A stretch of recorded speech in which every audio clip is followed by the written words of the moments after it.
Nuestra invitada de hoy es Tana de Campos. Ella es profesora de la Escuela de Gobierno de nuestra universidad. Es doctora en Derecho por la Universidad de Oxford y magíster en Derecho Internacional de la Universidad de Sao Paulo. Es autora del libro The Global Crisis, Ethical Responsibility, de Cambridge University Press, y coeditó el libro Philosophical Foundations of Medical Law por Oxford University Press. Actualmente está trabajando en un nuevo libro en desarrollo que se llama The Rule of Law, Law-Based Governance for Global Health. Y su charla de hoy se llama Madres Solitarias, Instituciones Amorosas hacia una ética de la. Así es que con ustedes, va. Muchas gracias a Alfonso y Juan por la invitación y Constanza por la presentación. Como Constanza mencionó, yo soy académica de la Escuela de Gobierno y mis cursos analizan cuestiones de derecho y políticas públicas desde una mirada de ética aplicada o de la doctrina social de la Iglesia. Por eso me siento muy en casa aquí con este grupo, así que muchas gracias por la invitación. Mi investigación también hace lo mismo, entonces, pero tiene esa mirada, esa énfasis más en salud global. Mi investigación de manera muy general analiza el impacto negativo que ciertas leyes y políticas públicas tienen sobre la dignidad de las personas y comunidades más vulnerables. Por muchos años analicé ese impacto negativo desde el marco normativo de la justicia, y esta es una foto de mi monografía más reciente, publicada en 2017, donde concluí que cuando se habla de un contexto de sufrimiento o de vulnerabilidad, de enfermedad, los derechos y la justicia son limitados. They only go thus far. No sé cómo es eso en castellano. Los derechos, como el derecho humano a la salud, por ejemplo, son muy importantes y garantizan los aspectos básicos, materiales, como el acceso a medicamentos esenciales que uno necesita para manejar o superar esos momentos difíciles. Pero el paciente que sufre necesita de manera más fundamental de aspectos inmateriales que el derecho y la justicia no pueden justificar bien, por lo tanto no alcanzan a garantizar por completo. Por ejemplo, el paciente que sufre, que vive un momento de intensa vulnerabilidad, necesita, por lo general, excepciones, pero por lo general, necesita de la presencia, del acompañamiento de personas en que confía y que lo aman. En momentos de intensa vulnerabilidad, nuestra independencia y fuerza individual se quedan un poco débiles. Y nuestra interdependencia, nuestra necesidad de pertenencia, de recibir y dar amor, se tornan más evidentes. Lo que pasa es que la presencia, el acompañamiento, no pertenecen al vocabulario tradicional de la justicia y de los derechos. Pero eso no significa que sean menos importantes o que no tengamos el deber y la responsabilidad de acompañar a los que sufren. Muchas de nuestras responsabilidades, incluso creo que las más importantes, son responsabilidades basadas en otro valor vital, que es el amor. Entonces yo empecé ahí a analizar el concepto de amor y a preguntar cómo el amor, junto con la justicia, no en tensión con la justicia, sino que junto con ella, nos podría ayudar a repensar una medicina distinta, instituciones de cuidados médicos distintos, una gobernanza de la salud global estructurada de manera distinta. Tengo en ese momento esos 3 proyectos de investigaciones que están basados en este marco normativo del amor. El primero, que estoy a punto de completar, como mencionó Constanza, es un libro donde no solamente ofrezco una tipología o un análisis conceptual del amor como razón y principio práctico para deliberaciones, pero también aplico ese principio a casos de salud global que ayudan a entender cómo el amor ofrece respuestas, por ejemplo, a la necesidad de descolonizar instituciones de salud global. En el segundo proyecto analiza cómo el amor nos puede ayudar a pensar mejores usos de la inteligencia artificial en medicina y cómo la inteligencia artificial nos ayuda a entender un poco nuestra propia humanidad y capacidad de amar y estar presente, que no pueden ser sustituidos por robots, ni mismo los más sofisticados. Y finalmente, el tercer proyecto, Madres Solitarias e Instituciones Amorosas, que les voy a presentar con más detalles. Nosotros empezamos este proyecto de las madres hace un año, junto con la Universidad de Notre Dame, en los Estados Unidos, con financiamiento de la Fundación Lux. Y la idea es contarles un poco, primero, del contexto y los objetivos de ese proyecto. Aquí les voy a presentar la pregunta central, nuestro argumento y aclarar algunos términos básicos. Después, contarles un poco de los resultados preliminares de este primer año de investigación. Y tercero, contarles un poco qué estamos planteando como próximos pasos. Entonces, mi presentación hoy va a tener esos tres momentos. Entonces, partamos entonces con el contexto de ese proyecto y sus objetivos. La pregunta que nosotros como equipo buscamos responder es: ¿cómo los hospitales y clínicas de maternidad en Chile atienden a la madre durante el periodo perinatal, o sea, embarazo, parto y posparto? Y se están fomentando una cultura de amor y encuentro de manera que aborde al problema de la soledad en la maternidad temprana. Por lo tanto, nuestro objetivo es invitar a una consideración más profunda sobre qué es la soledad, por qué la maternidad temprana puede resultar de manera más particular en esa experiencia de soledad y qué significa amar y cuidar a las madres solitarias. Importante, aquí nos preguntamos no apenas qué nosotros como individuos debemos hacer para amar y cuidar a las madres, sino también nosotros como instituciones. Hay varias instituciones que impactan en la vida de las madres. Su empleador, el colegio de los niños, la media. Pero en ese estudio estamos analizando las instituciones de salud donde gran parte del periodo perinatal se pasa. Nuestro argumento, que viene un poco de mi experiencia personal también, que les voy a contar, es que no, las instituciones de salud en Chile no siempre tienen una mirada humanista o mismo respetuosa hacia la madre como paciente, y eso genera en muchos casos una experiencia de soledad, de aislamiento. Y nuestro equipo sostiene en ese estudio que hay una responsabilidad desde lo que queremos llamar una ética de amor. Hay una responsabilidad de estructurar y diseñar instituciones que fomenten una cultura de encuentro y una comunidad de cuidado mutuo. Porque cuando hay un entorno institucional que facilita el encuentro, el problema de la soledad tiende a disminuir y da espacio a una cultura de cuidado mutuo. Esa es nuestra hipótesis. Ahora, para entender el problema y la solución que estamos planteando, hay que entender algunos conceptos. Los dos conceptos principales son la soledad y la ética de amor, este marco normativo que estamos armando y proponiendo, y que es distinto de la ética de cuidado, aún esté muy basado en esa escuela de pensamiento.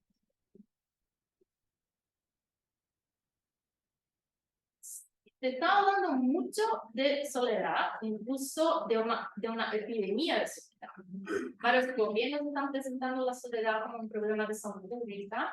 Recién lo ha hecho el Surgeon General en los Estados Unidos. En Inglaterra, en 2021, incluso se creó un ministerio de soledad. Aún la epidemia de soledad afecta a todas las poblaciones, es también más prominente, más importante, en ciertos grupos sociales más vulnerables. Un estudio sobre experiencias parentales globales, encargado por la empresa Nestlé, encontró que 1/3 de los nuevos padres se sienten solos. Aunque exista una conciencia cada vez más grande sobre la epidemia de soledad entre las madres de recién nacidos, el papel que desempeña la conexión social y la pertenencia a las comunidades en el florecimiento de esas madres sigue en gran medida sin abordarse. Los pocos estudios recientes sobre la soledad materna la limitan a problemas de salud mental perinatales como la depresión postparto. Aunque la salud mental sea clave para el florecimiento materno, eso no queda dudas, la soledad en la maternidad no podría reducirse a una enfermedad, ya que porque las cuestiones estructurales también desempeñan un rol importante.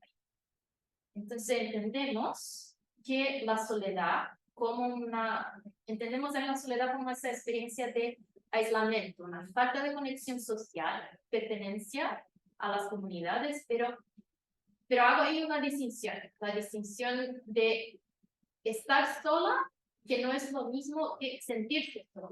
Por lo tanto, la soledad no solamente es una desconexión social con el entorno, sino que también puede ser provocada por una desconexión consigo mismo.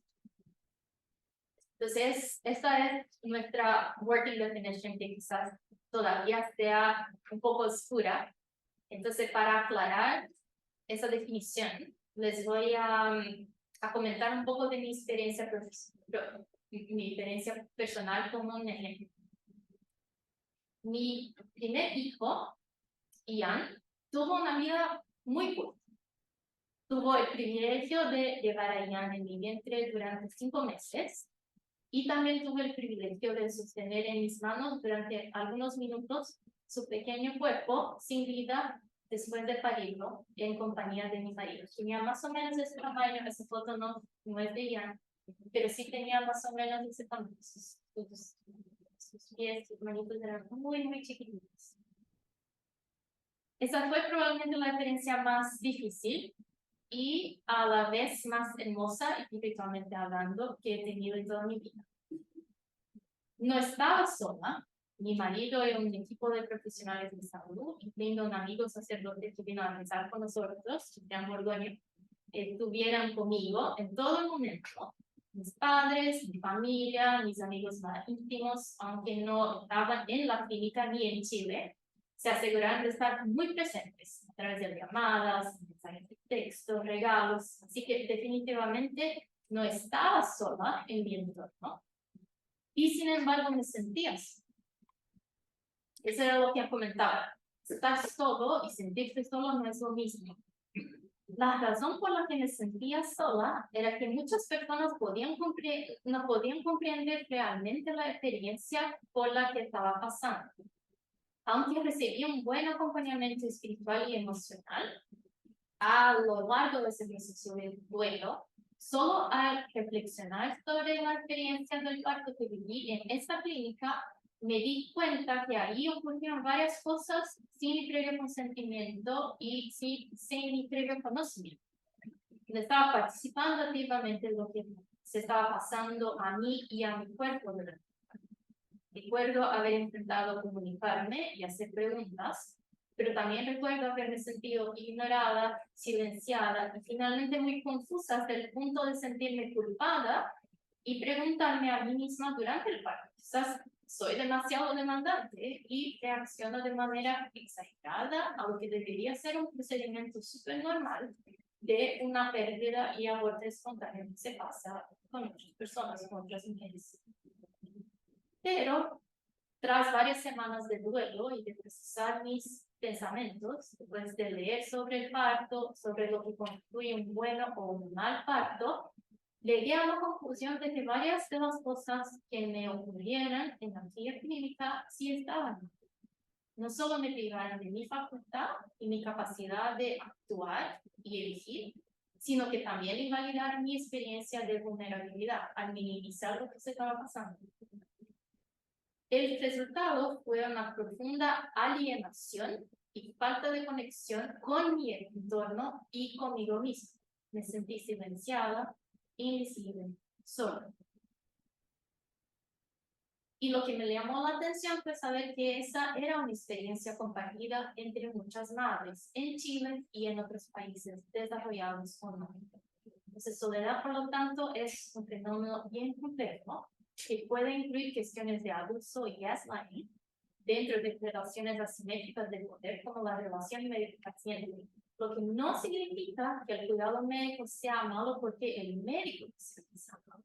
Mucho de lo que viene, mucho de eso que se pasó, viene de una cultura médica sobremedicalizada. Algunos la llaman paternalista, pero yo prefiero la expresión sobremedicalizada, donde el cuidado es excesivo, donde la intención del médico es buena, es mitigar lo máximo posible todos los riesgos de muerte maternal y fetal, mismo que eso venga a suprimir la autonomía y agencia del paciente.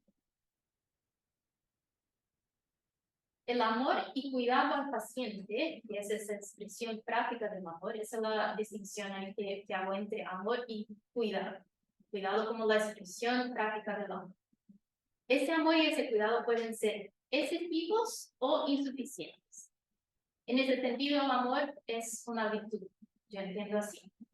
Y el problema de la soledad puede ocurrir en cualquier de esos dos extremos. Cuando el amor y el cuidado al paciente es excesivo, como generalmente ocurre en las instituciones de salud en Chile, no todas, sino algunas, el paciente puede sentirse alienado, deshumanizado, como yo me sentí.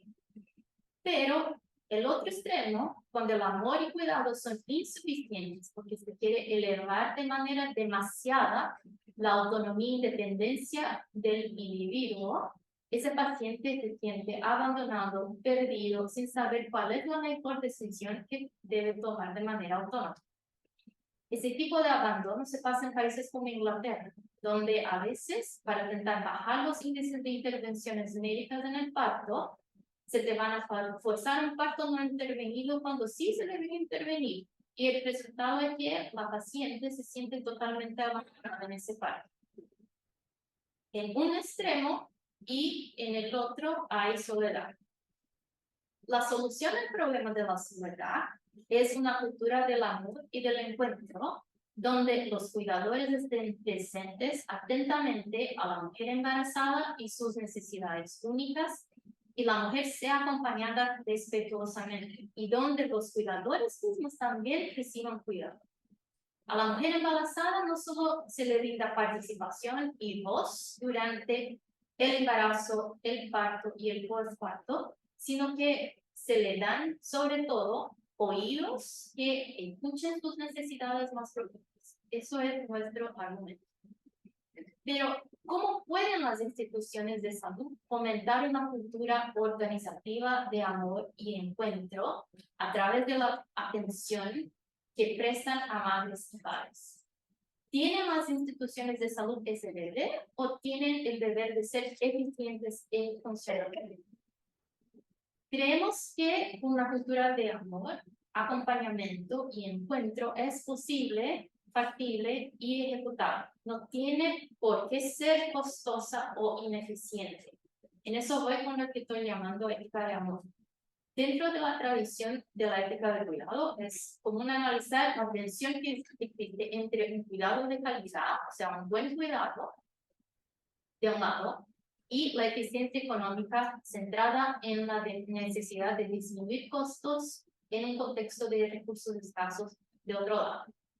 La eficiencia es muy importante en un contexto de instituciones de salud, quizás en especial en hospitales y sistemas públicos con recursos aún más escasos.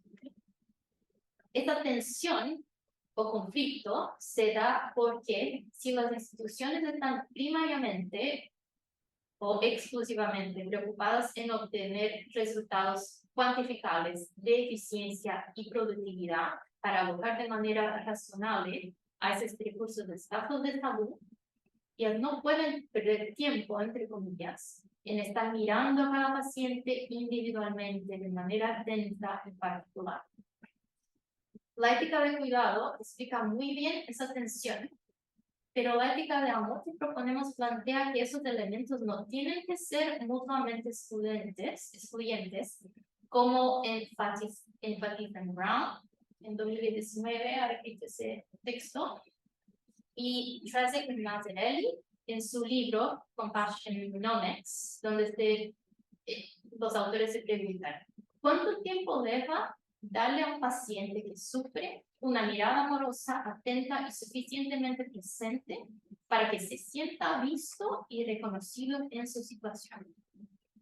Y su respuesta, la respuesta de ellos, basada en evidencia científica, es de solamente 40 segundos. Eso es lo que cuesta a un equipo médico para que el paciente se sienta un poco más despejado y mirado, con una atención, con una presencia. Entonces, la ética del amor no se trata solo de cuidar de las madres de recién nacidos, también se trata de crear una sociedad donde padres, profesionales de salud, administradores y el recién nacido mismo se sientan valorados. La ética del amor cuestiona un poco, intenta redefinir el concepto de éxito, cambiando un poco la métrica de la autonomía y de la eficiencia, que a veces son un poco vacías, hacia un concepto más genuino de cuidado y de conexiones amorosas necesarias, dado la característica natural del ser humano, un ser interdependiente, necesitado de los otros, pero también necesario para otros. La ética del amor propone esa mirada humanizada de cada persona involucrada dentro de la dinámica de cuidado mutuo debería tener, pero sin ignorar la importancia tanto de la autonomía como de la eficiencia, que son importantes, pero no los aspectos más importantes. O sea, no son más importantes que mirar atentamente a cada persona con amor y cuidar de manera respetuosa y por lo tanto no invasiva. Al final, ese discurso no se trata únicamente de las madres, sino de cultura. Busca redefinir un poco el amor como una moneda de cambio de la humanidad y fomentar entornos donde los más vulnerables no sean abandonados a las tormentas, sino que acunados en la calidez de la empatía.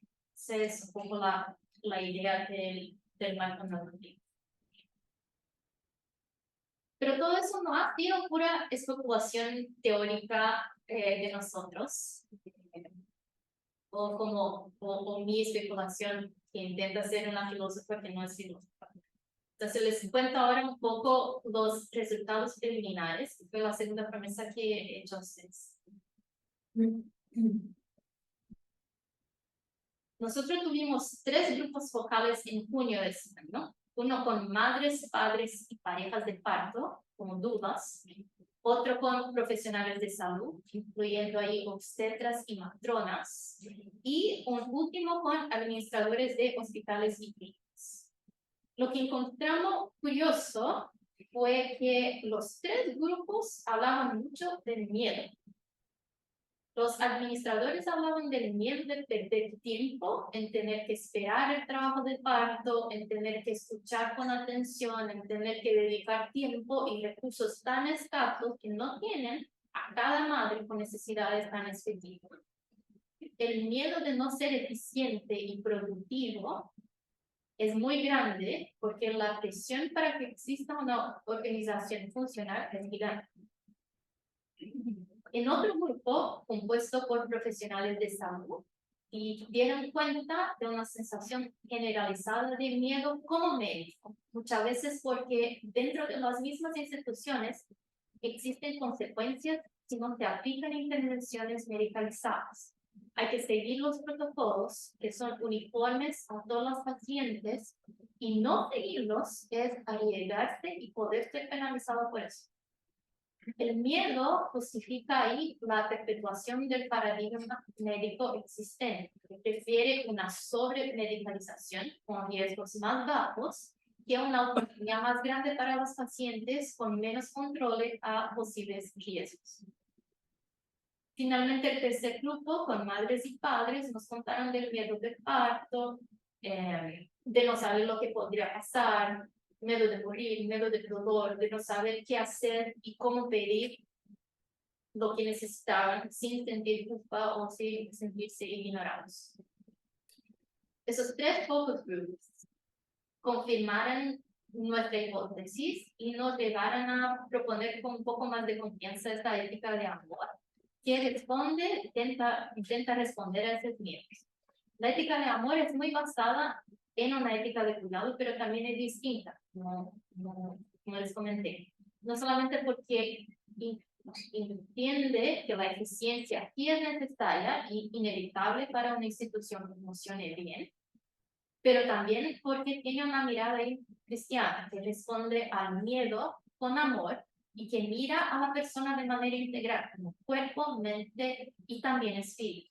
Esa mirada integral es importante para entender el concepto integral de cuidado de calidad que proponemos, que debe incluir un acompañamiento espiritual y no solamente emocional para buscar sanar el problema de la soledad. El marco normativo de la ética del amor, que estamos proponiendo como una solución al problema de la soledad, va a ser publicado en una edición especial del Journal of Moral Theology, con una coletánea de ensayos que estamos seleccionando en este momento, y vamos a tener un call for papers en breve, por si acaso.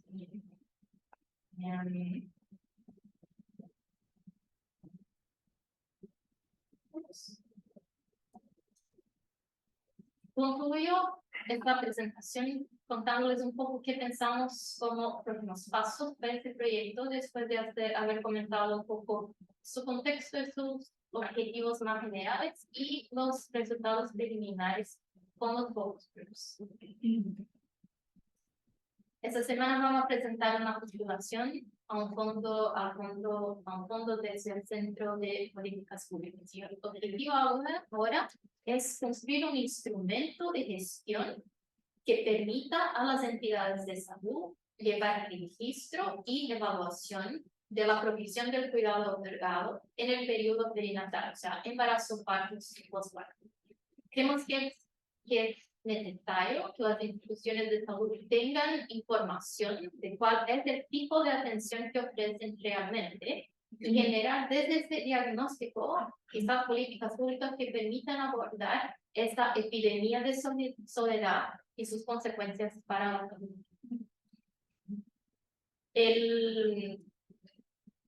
En el marco normativo que utilizamos para evaluar la calidad de la atención a las madres y padres de recién nacidos o de bebés que murieran en útero, va a funcionar como un scorecard integral que incorpora indicadores de amor y florecimiento para evaluar y clasificar las instituciones de atención médica dentro y entre países. El primer piloto se hará en Chile, con un hospital y una clínica. Queremos presentar nuevamente sus resultados al ministerio.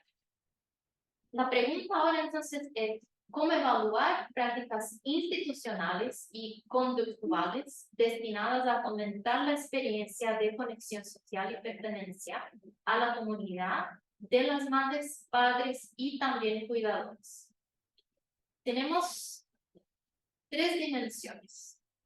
La primera es la atención que debe ser única o personalizada y al mismo tiempo universal y pluralista para cubrir a todos los pacientes. El propósito de la atención es el cuidado al otro, o sea, el estar presente de manera atenta, de acompañar de manera respetuosa y por lo tanto inclusiva.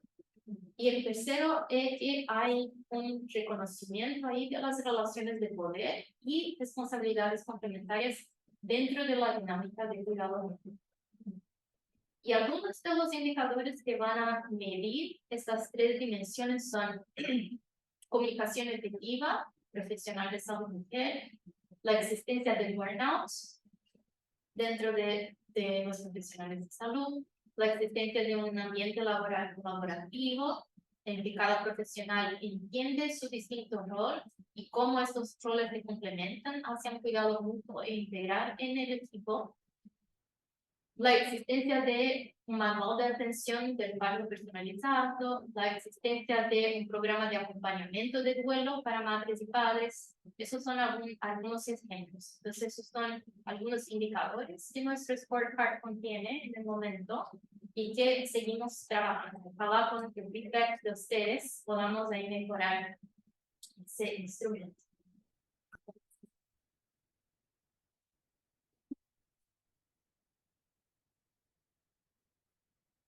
Bueno, muchas gracias, Ana.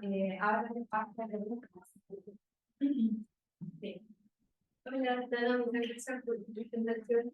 Te quería preguntar, si puedes en dos palabras volver a la distinción que haces entre ética del cuidado y ética del alma. Yo sé, a mí me encanta la ética del cuidado y con eso entendí mejor qué significa el amor, porque creo que el vocabulario de amor, especialmente hoy día, no tiene mucho, o sea, puede significar tantas cosas que al final no se sabe muy bien qué significa, entonces aclaró mucho para mí qué definición yo quería tener como amor. Pero una cosa que me parecía a veces un poco difícil de entender en la ética de cuidado es exponer muy bien esa tensión que existe entre eficiencia y calidad de cuidado, que es obvia. Creo que la mayoría de las personas podrían entender eso. Si el cuidado va a ser bueno, tendría que tener más tiempo con el paciente, eso es costoso y por lo tanto eso a veces para una institución o para políticas públicas se ve un poco difícil de conciliar. Pero entiendo desde una mirada de la ética de cuidado que a pesar de ese conflicto, el cuidado debería existir y las instituciones o las políticas públicas no deberían estar tan preocupadas con eficiencia. Sí es importante, pero al final el cuidado tiene que prevalecer. Y sí, estoy de acuerdo con eso, obvio, pero después, claro, estando en una escuela de gobierno donde muchas cosas son números, datos y la necesidad de eficiencia, entiendo también que es importante que no, es un elemento muy importante para que funcione, especialmente un sistema de salud público que está como que está sobre tanta presión por no tener recursos, si la eficiencia es fundamental para que se atienda al mayor número de personas que se pueda. Entonces ahí yo creo que la mirada del amor quizás podría dar un vocabulario distinto solo para integrar mejor estas dos cuestiones que en la ética de cuidado se ve mucho en conflicto. Lo otro es, y también pensé, entendí esa dinámica de conflicto dentro de la ética de cuidado, porque la ética de cuidado viene de una tradición que quizás tenía una mirada más dura a corporaciones o al sistema capitalista, sistema capitalista de manera general. Entonces, quizás el amor no sé, no importa tanto si es un sistema capitalista o no, si están buscando lucro o no, sino que lo importante sería quizás intentar casar las dos sistemas. Esa es la primera, la atención en eficiencia y buen cuidado. Y la otra es quizás una mirada un poco más cristiana de incorporar un poco el amor dentro del concepto cristiano como, no como sentimiento, sino que también como una elección. Y en esa elección de querer el otro, el bien del otro, en todos sus aspectos, incluso en el espiritual, que a veces en la ética de cuidado, incluso en la bioética, se ve un poco como que no de eso no hablamos o eso no es un aspecto que deberíamos de Paz. Sí, me pareció súper interesante y de hecho también un poco relacionado con la pregunta anterior, que al mismo le entiendo yo, el sentimiento de soledad no es finalmente algo que ocurre en una instancia particular, sino que tiene que ver con una sociedad muy sola. Yo creo que es efecto, o sea, un síntoma mucho más sistemático del modo de vida que tenemos. Y por otro lado, el amor, como yo lo entendía, igual requiere cierto conocimiento. Conocimiento de qué. conocimiento de la otra persona. Entonces, sí, ¿verdad? Entonces, a mí me complica hablar de ética de amor en estos hospitales, siendo que no encuentro que sea una falla moral que un doctor, por ejemplo, sea una persona privada que se dedica a querer a personas que son cercanas a él. Por ejemplo, yo creo que tenemos deberes de amor con la pareja, pero no sé si necesariamente tenemos deberes de amor con el paciente. Eso no significa que sea un mal doctor, no significa que no pueda ser respetuoso, que no pueda ser atento, pero no es exactamente amor. Y no sé si la sociedad debería encargarse ese doctor, que puede por ningún tipo de culpa suya tener una personalidad más introvertida, no sé si debería encargarse ese doctor y no tal vez las comunidades de la persona, en este caso la persona embarazada o las personas que la están acompañando. Así que yo creo que es una muy buena idea, me gustan mucho las propuestas que tú haces, pero no sé si, no sé, no sé si es como una respuesta tal vez a la soledad que puedes dar. Sí, no, súper buenas observaciones. Yo estoy de acuerdo que la soledad es privada, pero también muy pública. Yo creo que si te está hablando de una epidemia de soledad, y creo que la parte estructural y sistemática por detrás que está fomentando esa soledad y esa epidemia de soledad no podría ser ignorada. Sin embargo, yo entiendo también que la vivencia o la experiencia de soledad también es muy individual. Entonces creo que tiene esos dos componentes que no necesariamente están en choque, pero que sí existen quizás de manera complementaria. Lo mismo yo diría para el amor. De todas maneras, el amor tiene que ser particular, tiene que ser individual. Si tú amas a una persona específica que tú conoces, que tú deberías conocer, y el amor que tú tienes a tu pareja es quizás distinto del amor que tú tienes a tu vecino y quizás distinto del amor que tú tienes a, no sé, a un chino que está con problemas en su familia. Pero yo llamaría todo eso de amor. Son amores distintos, pero son amores. Creo que de ahí viene la tradición un poco cristiana que yo veo aquí. El amor tiene esa mirada muy particular, pero al mismo tiempo esa mirada muy universal. O sea, debemos amar a todos como vecinos, como cercanos. Sí hay distinciones, pero sí son categorías de amor distintas, pero categorías de amor.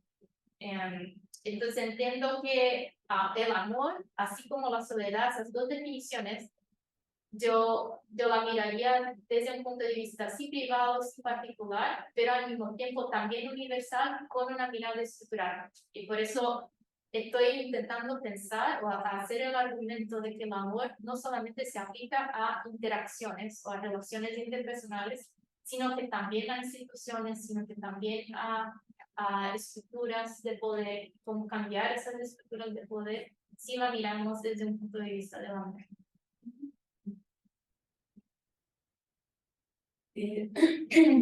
Muchas gracias por la presentación. Me hace pensar que la pregunta de investigación que han estado llevando a cabo a través de todo este proceso es muy extendible a muchos servicios sociales. Para nosotros que trabajamos en la unidad de apoyo a víctimas de violencia de género, y también que trabajamos desde la línea más de investigación a los temas de niñez y la niñez que ha sido vulnerada. Y entonces en esa línea yo siempre trabajo también desde más la ética del cuidado y como la distinción y el llamado a hacer la distinción entre to cure y to care. Y cuando uno piensa en la distinción entre curar y querer y cuidar, cuidar es una expresión mucho más amplia. Y pensando en los servicios de niñez, particularmente cuando un niño está en residencia o en familias de acogida, me he preguntado mucho frente a que la necesidad de los niños y las niñas es ser queridos, la necesidad más básica, ¿no? Cuán exigible es para las personas que trabajan con ellos que los quieran. Y claro, si uno lo mira desde ese prisma más cristiano, ¿no es cierto? Porque en el fondo apela a principios personales, espirituales, que no todas las personas que trabajan en los servicios sociales necesariamente tienen. Y entonces encontramos el concepto de actividad consciente, que lo trabaja una española que se llama Greta Hornos, y que se transforma como en una competencia profesional exigible, ¿no? Para el ofrecer alguna posibilidad de bienestar y de felicidad a estos niños, que es como la línea base sobre la cual uno puede empezar a trabajar el trauma y otras cosas. Y también me hace pensar como la necesidad de incorporar estas nociones, ¿no? Y estas competencias, o de la representación exigible, ¿no? Y también cómo debiéramos ser transversales estas formaciones, competencias en el currículo, sobre todo de todos los que estamos en relación con otros que tienen distintos tipos de necesidades. Así es que eso. Muchas gracias. Así que da muchas gracias y muchas cosas ahí. Déjame ver si respondo. Tú comentas y preguntas si el amor al final es exigible. Y eso es quizás complicado, pero no necesariamente, porque y eso creo que la distinción a veces entre amor y justicia me ayuda. Yo soy abogada, entonces mi noción de justicia es, si hay un deber de justicia, hay un derecho y está relacionado a un deber. Entonces es una cosa muy cuadrada, muy dura. El amor sí lo entendemos como un valor moral, así como la justicia que es un valor moral. Todo valor moral creo que nos da responsabilidad, nos da deberes. Entonces, ¿el amor es exigible? Sí, desde un punto de vista moral, sí creo que es. Desde una mirada cristiana también sí creo que es, incluso universal. Tenemos como cristiana, obvio que eso no se aplica a todos, pero como cristiana yo tengo el deber de amar a todos mis hermanos y hermanas en todo el mundo, sí.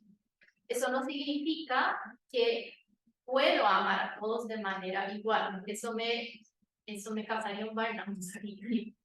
Si yo pusiese la misma atención que pongo a mi hija, que la atención que pongo a los problemas de mis asistentes o al problema del consejo que está con problemas financieros.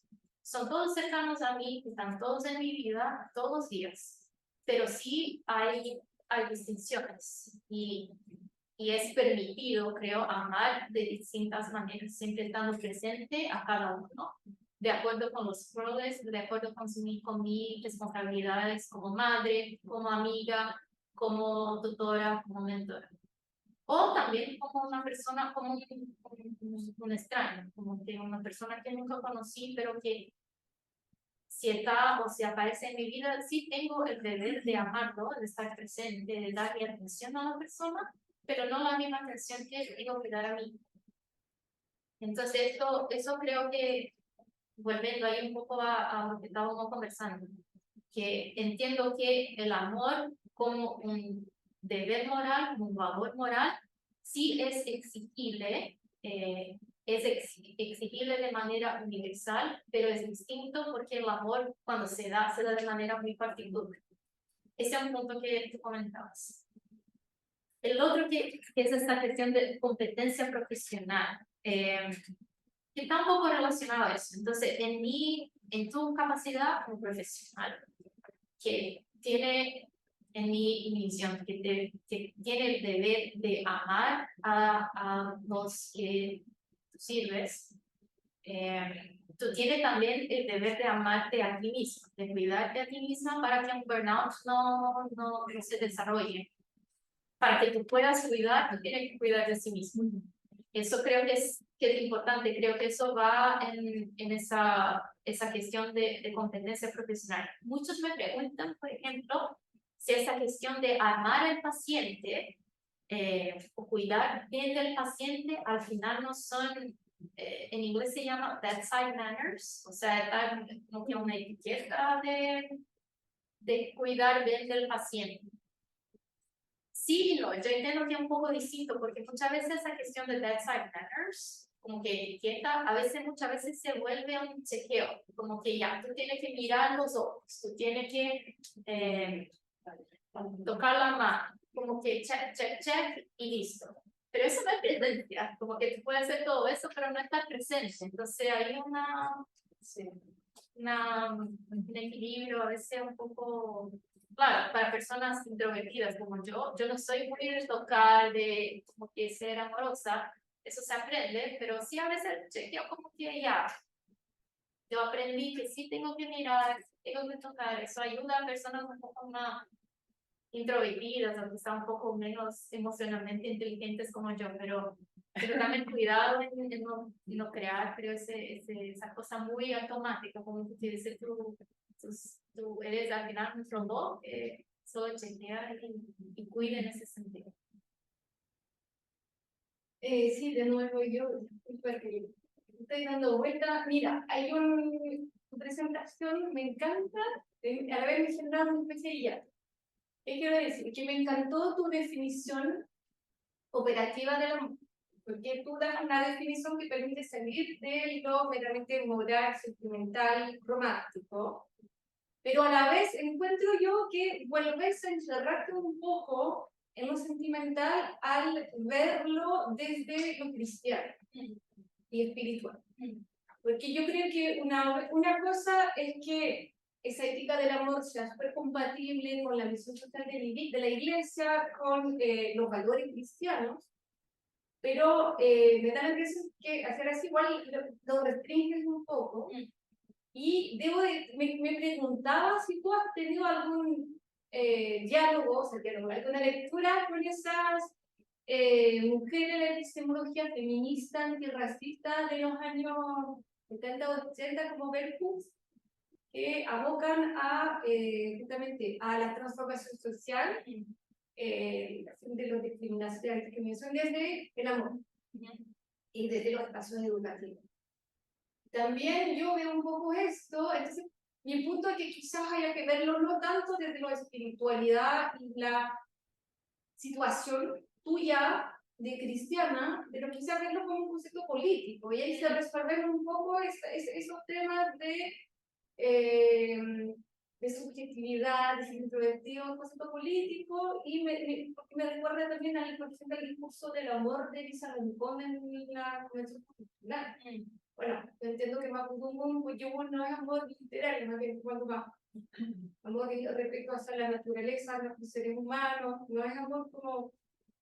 Pero esto me preguntaba, si no te sirve colocarlo más hacer un concepto político, así no encerrarte en en este punto de vista situado del cristianismo. Sí, no, de todas maneras. Yo entiendo al final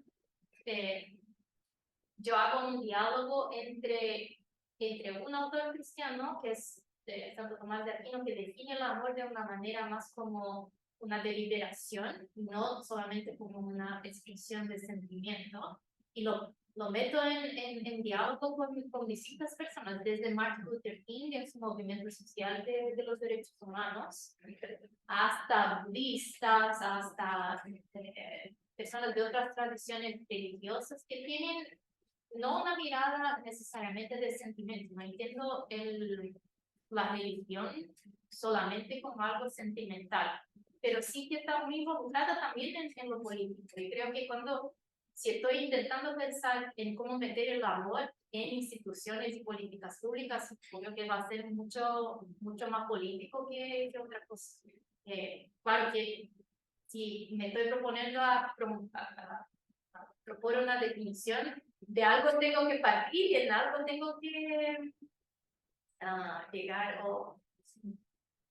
sí. Entonces al final dentro de la investigación que he hecho, a mí me suena más completo o más robusto el modelo de Santo Tomás, que lo encuentro muy universal. Encuentro que no es algo así, cristiano, sentimental, no en ese sentido, pero muy, que hace mucho sentido, incluso en cómo explicar un movimiento de decolonización, por ejemplo, de instituciones. Yo creo que a mí me hace mucho sentido entender el movimiento de colonización o descolonización dentro de esa mirada de amor, de cómo el amor y el perdón, por ejemplo, entendido dentro de esa mirada cristiana. No es solamente perdonar, pucha, eso me pasó, voy a olvidar, ¿no? Pero te perdono, o sea, hacer una elección de perdonar, de no olvidar lo que pasó, lo malo que pasó, la injusticia que pasó, pero estoy eligiendo perdonarte y con eso, en esa elección, también me vuelvo desde una condición de víctima a una condición de la gente que está como que superando una situación que es mala, que no se niega, pero que sí se está volviendo en eso. Entonces, a mí creo que la mirada cristiana me ayuda a entender de manera muy razonable cómo, cómo entender esos conceptos políticos de hoy día. Súper. Tenemos 3 preguntas y poco tiempo, así que te propongo que las tomemos ya que después, por ejemplo, uno. A las personas que nos visitan. Bueno, después se agarra y Bueno, la verdad es que ella nació por ruta del frente de vida, como la primera matrona, nada más.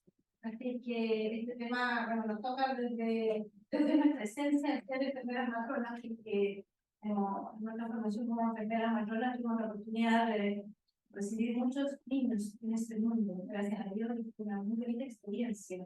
La escuela nos dio todos los elementos para poder hacerlo de la mejor manera. Pero hoy día pensamos dos cosas, como Marcela comentaba, ¿no? Por una parte, primero que, no sé, llegamos un poco a pasar porque veníamos precisamente una actividad con los estudiantes. No sé si tuviste la oportunidad de leer un proyecto de investigación que desarrolló una profesora en nuestra escuela, que es la profesora Claudia Chile. Ella desarrolló un proyecto de investigación para el año 2009. Tiene una publicación, estaba publicándola para poder encontrar en la cartera, en la revista Médica de Chile, en el 2018. Ella desarrolló un proyecto que se llama el modelo de asistencia integral del parto, conceptos de integralidad basado en la calidad y la seguridad. Y tiene que ver precisamente, Claudia es profesora Patricia, enfermera matrona también, y ella en el fondo, junto con un equipo de investigadores, se plantearon el concepto de cómo trabajar sobre el bienestar de la madre a propósito de una instancia en la vida de la mujer que era muy mecanizada, ¿verdad? Y muy intervenido médicamente, en términos de intervenciones, ¿verdad? Farmacológicas, intervenciones de monitoreo, y cómo esta madre que estaba viviendo en este momento quedaba muy alejada de toda la toma de decisiones. Y basado en la literatura, se hicieron prácticamente la creación de un modelo, que fue un proyecto FONDEF, del año 2009.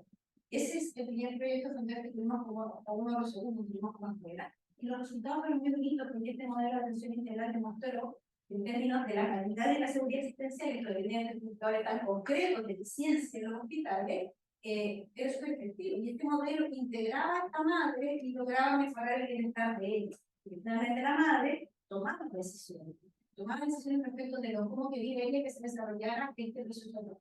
Partiendo de un hecho concreto que era cómo reestructurar el espacio físico. Ustedes lo ven seguramente en otros lugares, también en nuestro país, se nos puede adaptar una sala de parto y finalmente el parto lo puede tener en un ambiente muy similar a tu casa. Entonces, no sé si lo conoces, si lo has leído, pero si no te lo dejo ahí como inquietud después de poder tratar con Claudia. Yo creo que sería muy bonito poder conversar con ella, porque es un estudio, no es un ensayo empírico, pero se basó en mucho estudio cualitativo inicialmente. Entonces, una línea que yo creo que sería bonito que lo conversara y que además se desarrolló en el complejo de nosotros del Río, que es una unidad de referencia nacional más grande del sistema público de la región metropolitana, que cubre a todas las zonas de Puente Alto, La Pintana, parte de la comuna de Las Floridas. Y ahí me surgía, no sé, además tenemos un itinerario que comentarte, pero hoy día nosotros lo saben, ¿verdad? Repetimos día a día, un fenómeno que tiene que ver con la migración, ¿verdad? Y con la población migrante en nuestro país, que tiene creencias, costumbres, valores que de alguna manera a veces se contraponen un poco lo que somos nosotros como chilenos, de nuestros propios valores, etcétera. Entonces ahí se ve que entonces tenemos cartea de la ética del amor, de la identidad. Esto que interesante sería incorporar el tema de la educación, ¿verdad? Que hay un desafío para sistemas de salud nuestro, en Chile, pero en el mundo entero, ¿verdad? De cómo en el fondo tenemos usuarios en este caso, y cómo respondemos también a sus creencias, sus valores. Es tan importante como yo lo presentaba. Así que ahí no sé lo que quiero comentar. Solo agregar que en esto y también la formación de estudiantes, nosotros hablaba de la competencia. La ética del cuidado es parte de nuestra formación, digamos. O sea, es un punto que tomamos. Entonces, cuando hablaban de la ética del amor, tenía un poco pero escuché toda la argumentación. Me pareció muy interesante porque nosotros tenemos un magíster de enfermería que justamente muchos de los estudios son cualitativos y que apuntan en gran parte de eso a mirar el fenómeno del cuidado. Desde esta mirada también yo creo que no me hace mucha sintonía porque se ha puesto también muy encima el tema de la ética del amor y algo que como yo hoy día lo puedo conversar con nuestro equipo también. Y yo creo que es muy interesante porque así lo vemos como desde la interdisciplina también se observa el mismo fenómeno.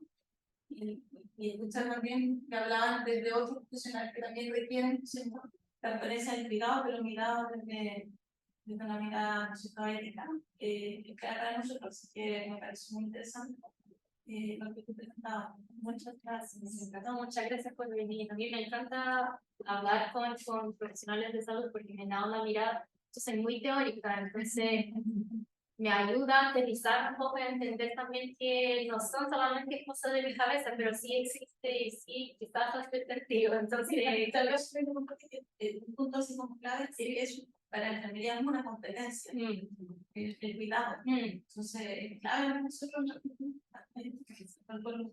Qué bueno, no, muchas gracias. Y sí, yo después te voy a preguntar de nuevo la referencia de ese estudio de 2019. Solo un comentario. Esa cuestión de migración salió muy intensa en los focus groups, porque es un desafío a Chile, está cambiando la población que atiende, y por eso mismo pensamos que uno de las dimensiones debería ser una atención que es pluralista, universal para todos, pero sí que es particular, porque hay cuestiones que son muy distintas. Yo como brasileña sí creo que puedo decir esto. Gracias, Rubí Barra, la de Impresión. Y nos tocamos. O sea, el tema de salud y de educación. Y tenemos los migrantes, y tenemos las mujeres. Este año tuve estudiante una alumna, primer año, que llega a la universidad más fuerte, pero que creó una web consultada por los diputados, por la Cámara del Senado, por todo esto, porque se dedicó al tema de la agresión en el campo de la mujer. Y lo que hace es recopilar historias, ¿ya?, de mujeres que han sido o se han sentido o han sido maltratadas en el campo.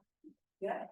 Entonces, bueno, esto también nos demanda a nosotros en la formación de profesoras, y un tema que me tensiona a mí como formadora tiene que ver con que hablamos de competencias por la formación en la universidad, hablamos del amor, y yo tengo la impresión que esta cosa no es un checklist, ¿ya? Y no tiene por qué gustarlo, amar al otro. Lo digo porque muchos llegan a pedagogía diciendo me gustan los niños. Yo les digo, aunque no les guste, ustedes tienen que formar niños. Entonces, ¿qué entendemos por esta formación profesional? ¿Verdad? El tema de la formación de competencias. Y digo, ¿saben qué? Tengo la impresión de que va un poco más allá. Y que tiene que ver con encontrarnos con seres humanos. Cuando yo le detesto la filosofía de origen, ética, filosofía fantástica, este es el tema. ¿Ya? O sea, creo que la falta de humanismo y la formación humana que hemos tenido como consecuencia de lo que todos conocemos, creo que efectivamente nuestro estudiantes son buenos para repetir las teorías de otros. Pero cuando les pido que se cuenten a sí mismos, no tienen palabras.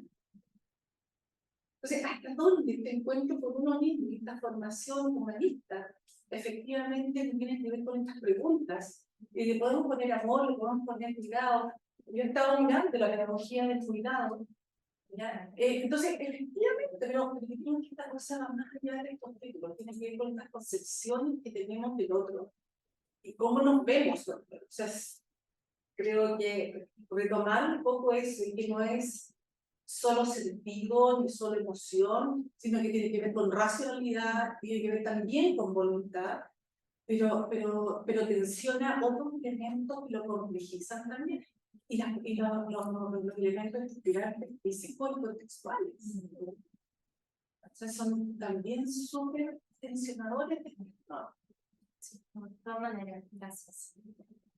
A mí, creo que a mí siempre, como siempre fue más teórica, a mí me ayuda a entender un concepto para ir a aplicarlo. Pero sí entiendo lo que usted está diciendo y creo que entender un poco lo que es amor y no es amor y esa distinción, me encanta esa distinción entre gustar y amar.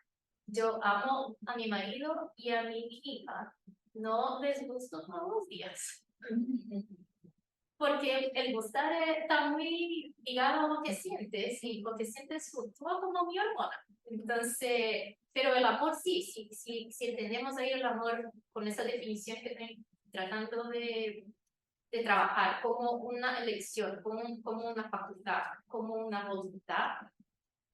Ahí la parte del sentimiento, del gustar, sí importa porque te motiva, pero va mucho más allá que eso. Y eso en la formación de los estudiantes creo que es clave, porque a veces corregir los estudiantes es difícil, pero muchas veces es un acto de amor también. Entonces, y eso a veces, a ti te gusta un estudiante, a veces la corrección se ve más difícil, pero es un acto de amor también corregir lo que no está bueno, para también cuidar de ese estudiante y amarlo como, para que crezca, para que se desarrolle. Gracias por la definición. Súper, bueno, entonces agradezco mucho a Dana y les estamos invitados a